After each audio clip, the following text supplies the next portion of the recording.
Сәлем қыздар. Сіздерге бір қысқаша екі препарат туралы айта кетейін. Біреуі биогумус деген препарат, мынандай, менде жидкий түрі. Менің мына гүлдерімді отырғызған Теравитта деген фирманың универсальный цветочный деген грунттар бар, соның ішінде биогумус та қосылған. Бұның топырақ сияқты құрғақ түрі де болады. Мынау сұйық түрі биогумус. Толықтай тағы да жазармын. Бұл инструкция бойынша пайдаланамыз гүлге құюға.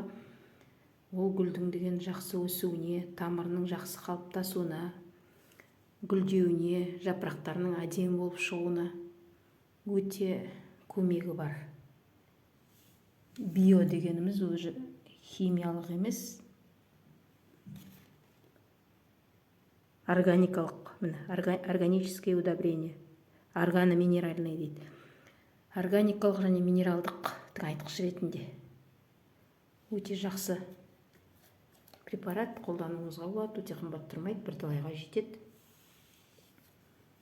Гүлдің өсуіне әдемі болып өте көмегі бар. Екінші, зеленое мыло деген, бұл міне сабын сияқты сұйық препарат.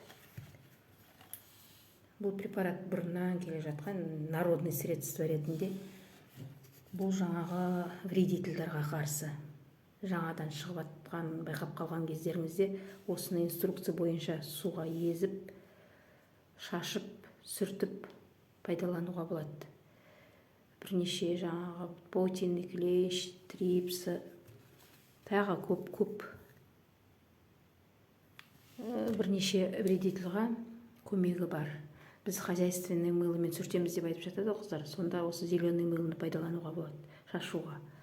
Бұл шашқан кезде мына немізге, жапырағымызға бірінші пленка образоваться етеді. Сол пленка жаңағы бетінде тұрған насекомдарды қатырып тастайды. Бірнеше күннен кейін қайта бірнеше рет пайдалану керек. Қозғалтпай тастайды. Сосын бұл препаратты, зеленый мылыны, жаңа фитоверм, актара дегендерге қосып пайдаланса да, көмегі көбірек болады. Соларға қосып та пайдалануға болады. Толық пост салармын. Әзірше тек қысқаша айтып жатырмын.